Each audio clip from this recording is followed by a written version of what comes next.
Hello friends, नमस्कार। स्वागत है आप सभी का हमारे यूट्यूब चैनल पर। मैं हूं एसके वर्मा और आज की वीडियो में हम करने वाले हैं गणित की एक बेहतरीन प्रश्नावली जिसका नाम है प्रतिशतता। डियर फ्रेंड्स, हमने आपको पहले ही बता दिया है, लास्ट दो वीडियो में आपने देखा होगा, हमने एसएससी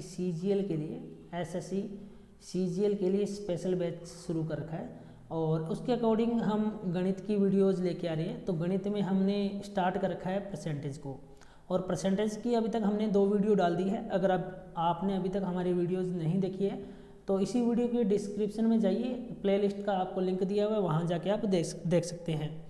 चलिए, तीसरी वीडियो है इस सीरीज़ के अंदर, ये गणित की। इसके अलावा आपको रीजनिंग की, जीके की और इंग्लिश की वीडियोज़ भी मिल जाएगी। तो प्रतिशतता की ये तीसरी वीडियो रहेगी। एसएससी सीजीएल स्पेशल बैच है। देखिए, एक परीक्षा में काफ़ी इंपॉर्टेंट प्रश्न है, ध्यान से देखिएगा। सीजीएल के दृष्टिकोण से काफ़ी इंपॉर्टेंट। एक परीक्षा में एक छात्र ने 30% अंक लिए तथा वह 45 अंक से अनुत्तीर्ण हो गया। दूसरे छात्र ने 42% अंक लिए जो उत्तीर्ण होने के लिए आवश्यक न्यूनतम अंकों से 45 अंक अधिक है। पूर्णांक तथा उत्तीर्ण होने के लिए न्यूनतम अंक ज्ञात कीजिए।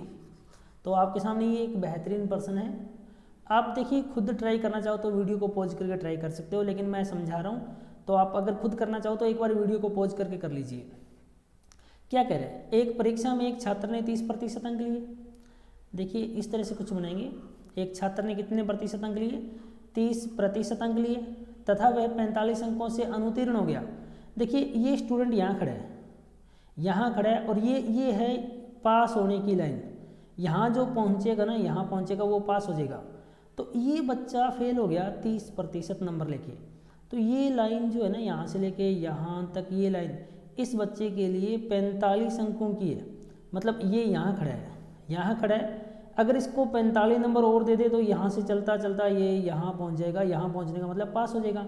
तो ये कह रहा है कि एक छात्र ने 30% अंक लिए और वह 45 अंकों से क्या हो गया? फेल हो गया। चलिए, दूसरे छात्र ने 42% अंक लिए जो उत्तीर्ण होने के लिए आवश्यक न्यूनतम अंकों से 45 अंक अधिक है। देखिए, दूसरा स्टूडेंट, ये लो जी, दूसरा स्टूडेंट, इसने नंबर लिए कितने? 42%। ये बंदा पास भी हो गया, ये स्टूडेंट पास भी हो गया। और कितने नंबर ज़्यादा ले गया? ये 45 अंक फालतू ले गया। ये लो जी, पास हो गया और कितने नंबर ज़्यादा ले गया?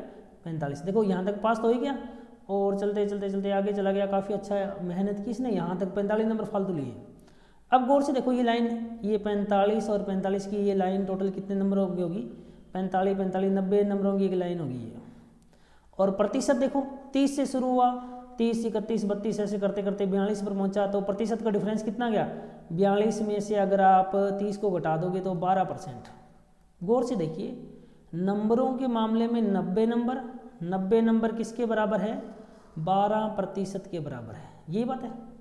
चलिए, यहाँ तक कोई डाउट है तो वीडियो दोबारा स्टार्ट करके प्ले करके दोबारा से देख लीजिए। हमें क्या कहना है? पूर्णांक ज्ञात करो, उत्तीर्ण होने के लिए न्यूनतम अंक प्रतिशत ज्ञात करो। देखिए, एक चीज़ ध्यान रखिएगा, जो भी पेपर है ना, पूरा 100 नंबर का होता है। पेपर कितने नंबर का? 100% का। पूरा 100 नंबर का मतलब यहाँ 100% का है। तो हमें पूर्णांक ज्ञात करना है। क्या ज्ञात करना है? पूर्णांक ज्ञात करना है। तो हर पेपर 100% का है, यानी 100 नंबर का है। मल्टीप्लाई, रकम कितनी है? 90, और 90 का संबंध किससे है? 12 से। तो कटिंग कर लीजिए। 3 चौके 12, 3 3 9 0, 4 से काट दें 25 चौके 100, और 25 मल्टीप्लाई 30, 25 3 75, 750। पूर्णांक पेपर कितने का है? 750 का है। हमें पूछ रहा है उत्तीर्ण होने के लिए न्यूनतम प्रतिशत अंक। तो पहले न्यूनतम अंक तो ज्ञात करें, फिर उसके बाद परसेंटेज की बात करेंगे। तो न्यूनतम अंक ज्ञात कर रहे हैं। देखिए, चलिए न्यूनतम अंक ज्ञात कर लेते हैं। हाँ जी, पहले न्यूनतम अंक ज्ञात करते हैं, बाद में प्रतिशत ज्ञात करेंगे। न्यूनतम अंक भी पास होने के लिए कम से कम कितने नंबर चाहिए? 750 का पेपर है। पेपर कितने का है? 750 का। 750 का क्या किसी ने 30% लिए? तो पहले छात्र ने लिए जी 30%। क्या वो पास हो गया? नहीं हुआ।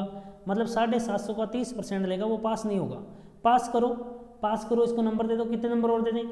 तो सर इसको 45 नंबर और दे दो तो ये पास हो जाएगा। लो जी 45 नंबर और दे देते हैं, 45 नंबर और दे देते हैं। देखिए 750 का मतलब गुणा 30% हटाएंगे बटा में 100 प्लस में 45।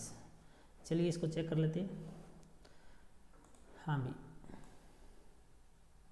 देखिए कटिंग करते पहले 1 0 से 1 0, 1 0 से 1 0, 75 तिये 5 तिये 15, 80 1 7 21 और 1 22, 225 प्लस 45 कितने हो गए 270।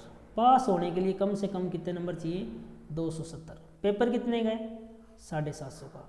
हमें पूछा क्या है, हमें पूछा है उत्तीर्ण होने के लिए न्यूनतम प्रतिशत अंक, प्रतिशत में।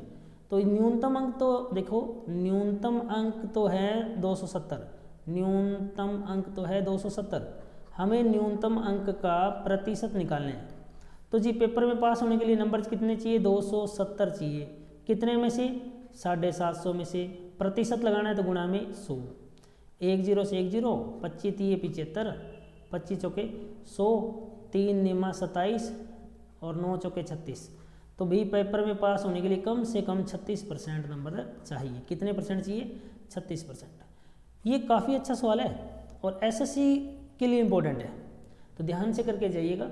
अगर एक बार में समझ में आ जाए तो बहुत अच्छी बात है, नहीं आए तो वीडियो को दोबारा से स्टार्ट करके देख लीजिए, आपको समझ आ जाएगा। ठीक है, अगले सवाल पर चलते हैं। प्रश्न नंबर 12 एक बार फिर से बता देता हूँ। हमें प्रश्न नंबर 12 पर आए हैं लगातार, और इसी वीडियो में हमने स्टार्टिंग 11 से की थी। स्टार्टिंग इससे पहले के जो है हमने 2 वीडियो अभी तक अपलोड किए हैं, वीडियो 1 और वीडियो 2। इसी वीडियो के प्ले लिस्ट में लिंक दिया हुआ, वहाँ से देख लीजिएगा। चलिए प्रश्न 12, यदि पेंसिल के भाव में 25% कमी हो जाए तो कोई व्यक्ति 1 रुपये में 2 पेंसिल और अधिक खरीद सकता है।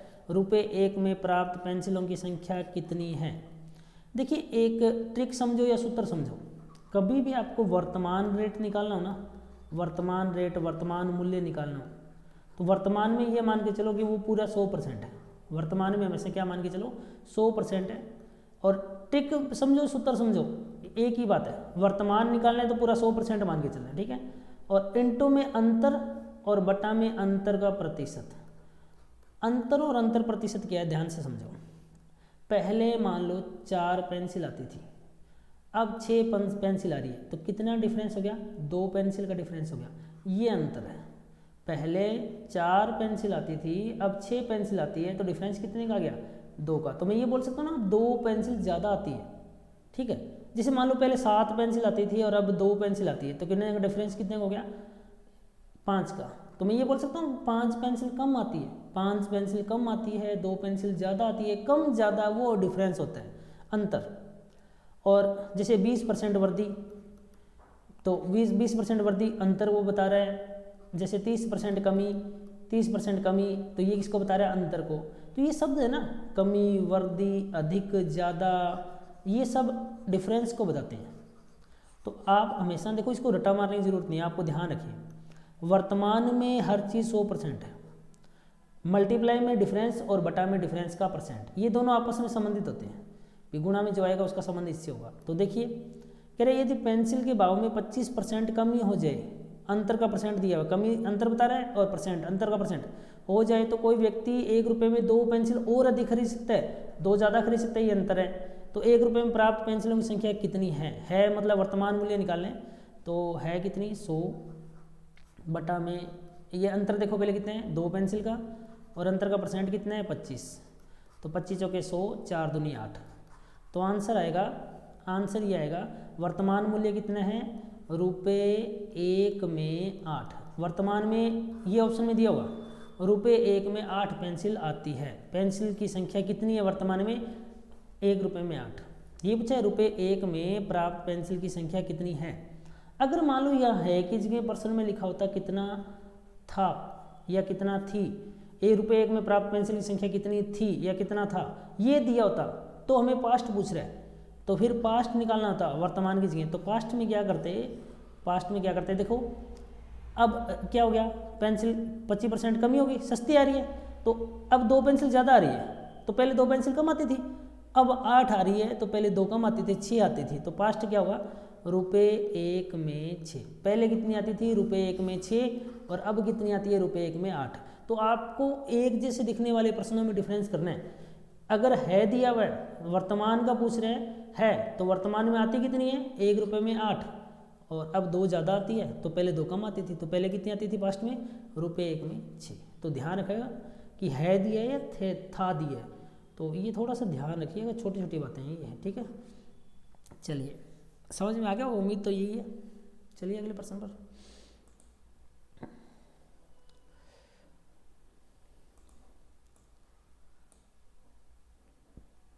नेक्स्ट प्रश्न नंबर 13 क्या है, प्रश्न देखिए, किसी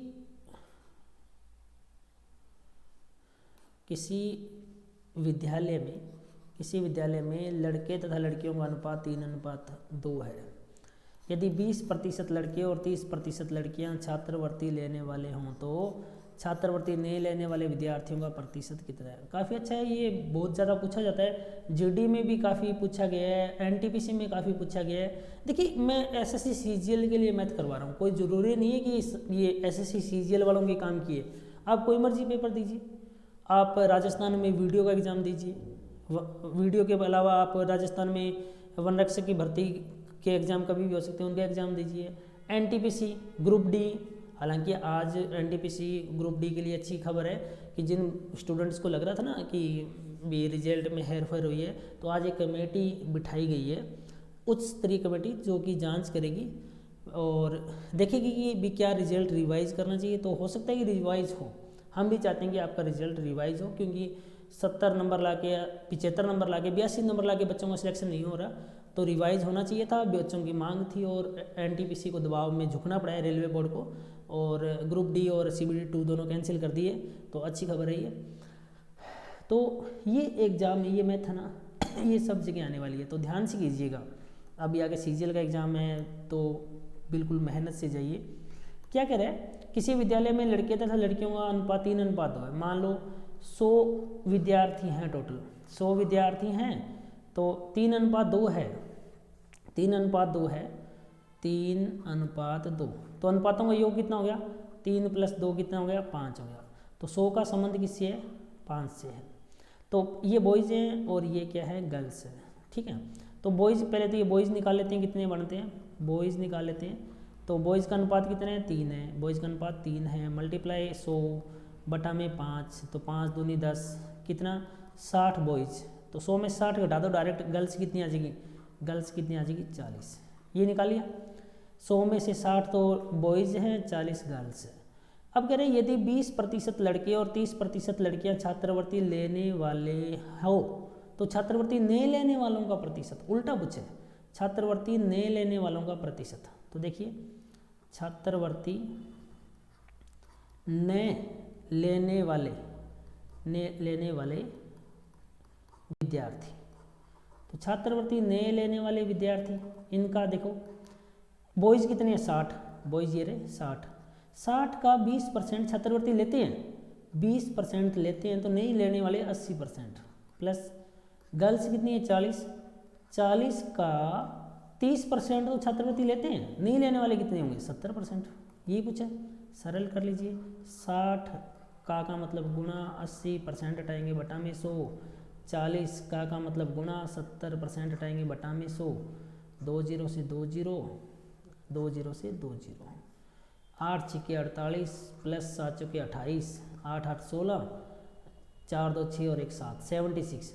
और प्रतिशत पूछे, 76 किस में से, 100 में से, प्रतिशत लगाना है, गुणा में 100, कट गया, कितना गया, 76%। हालांकि आंसर यहीं से बता सकते थे, लेकिन ये आंसर यहाँ से तब बता सकते हो जब यहाँ 100 मान के चले हो। कई सवाल आएंगे जहाँ यहाँ 80 मानेंगे, 70 मानेंगे, तब ये नहीं होगा, ध्यान रखिएगा। ये जो बटा वाला 100 है ना, मैंने ये लिखा है, ये वाला, किसी ने 80 मान लिया तो यहाँ बटा में 80 आता है, ध्यान रखिएगा। फिलहाल हमारे सवाल का आंसर कितना गया, 76% आ गया, अच्छा सवाल था। चलिए अगले सवाल पर चलते हैं। हाँ जी, तो एक परीक्षा है, उस परीक्षा में क्या कह रहा है ये, एक परीक्षा में नेहा ने 52%, मेघा ने 64%, रितु ने 74% अंक प्राप्त किए, यदि परीक्षा के अधिकतम अंक 750 हो तो तीनों लड़कियों के औसत प्राप्तांक कितने हैं। चलिए, औसत का सूत्र क्या होता है। औसत का राशियों का योग बटा राशियों की संख्या, प्रेक्षणों का योग बटा प्रेक्षणों की संख्या। ये याद कर लो, राशियों का योग बटा में राशियों की संख्या। कुछ बच्चे इसको याद करते हैं आंकड़ों का योग बटा आंकड़ों की संख्या, कुछ याद करते हैं प्रेक्षणों का योग बटा प्रेक्षणों की संख्या, कुछ ये भी याद कर लेते हैं सिग्मा एक्स अपॉन एन। ये चीज़ है, राशियों का योग सिग्मा बता रहा है, एक्स का योग हो गया और एन काउंट करके कि राशियों की संख्या कितनी होगी, एक ही चीज़ है।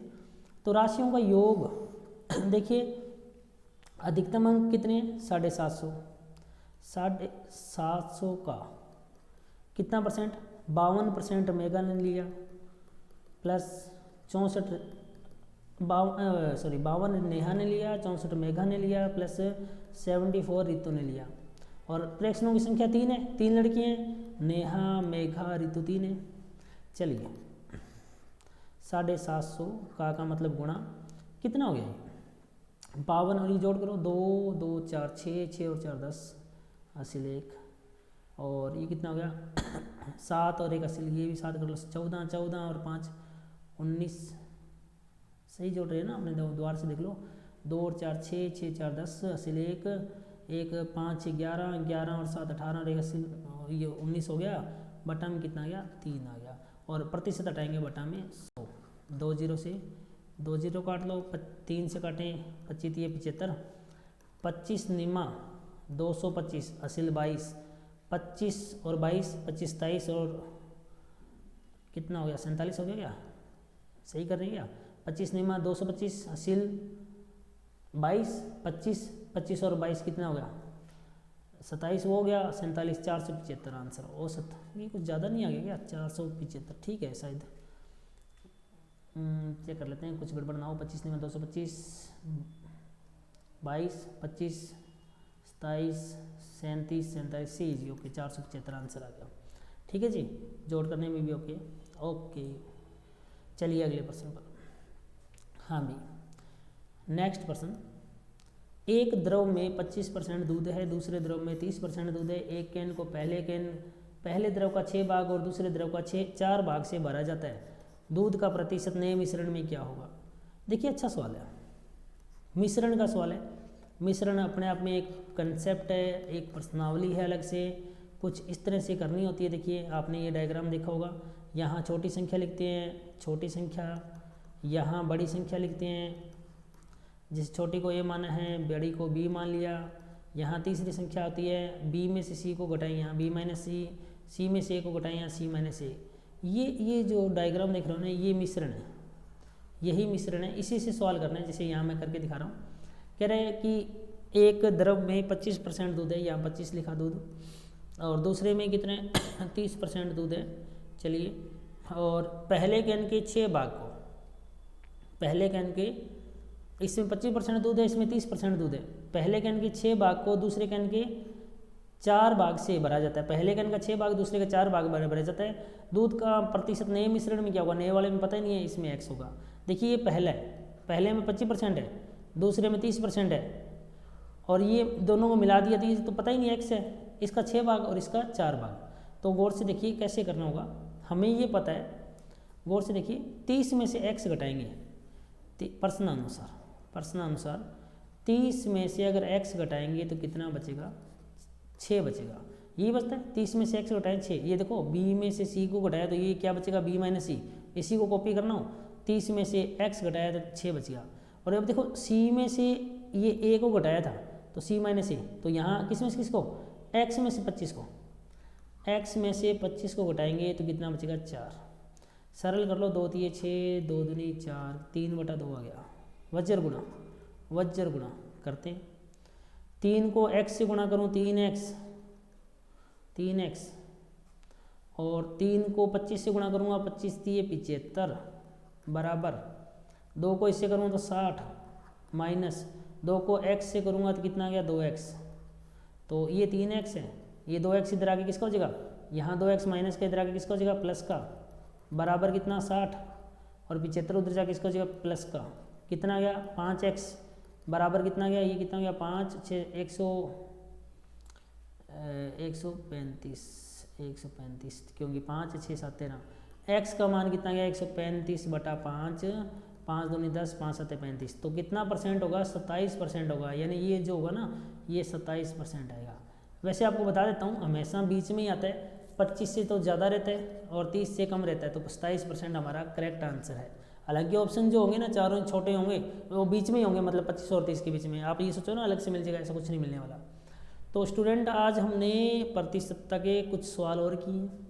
आपको मैं फिर से बता देता हूँ, हम एसएससी सीजीएल को टारगेट बना के चल रहे हैं और एसएससी सीजीएल के अंदर हमें पता है मैथ के 25% आने हैं सीबीटी 1 में। ये सीबीटी याद रख लो, फर्स्ट जो टेस्ट है कंप्यूटर बेस्ड टेस्ट ऑनलाइन, 25% करने हैं, जिसमें अर्थमेटिक भी आएगी और एडवांस भी आएगी। तो मैं आपको अर्थमेटिक एडवांस दोनों करवाऊंगा, ठीक है। स्पीड थोड़ी खींचेंगे, स्टार्टिंग लेवल एक बार पूरा डिटेल से समझा रहा हूँ। 2 प्रकार की वीडियोस डालूंगा, एक में मैं पूरा डिटेल बताऊंगा आपको, आराम से समझाऊंगा जो बच्चे बिल्कुल जीरो से हैं, और एक वीडियो जो शुरू करूंगा जो बच्चे बहुत कुछ जानते हैं उनको 1+ मतलब आगे हाई लेवल पर लेके चलेंगे, और थर्ड प्रकार की वीडियो जिसमें हम फटाफट एक तरीके से मॉक टेस्ट लगाने वाले हैं, ठीक है। जिनको मतलब तैयारी है उनको फटाफट तैयार करना है, तो तीनों प्रकार की वीडियोज मिलेगी। हाँ, कमेंट करके ज़रूर बताइए कि आपको समझ में आ रहा है कि नहीं आ रहा। मैं ट्राई करूँगा कि आराम से आपको समझ आए, ठीक है जी। तो आज की वीडियो में इतना ही, नेक्स्ट एक अन्य वीडियो के साथ फिर मुलाकात होगी, तब तक के लिए बाय, टेक केयर।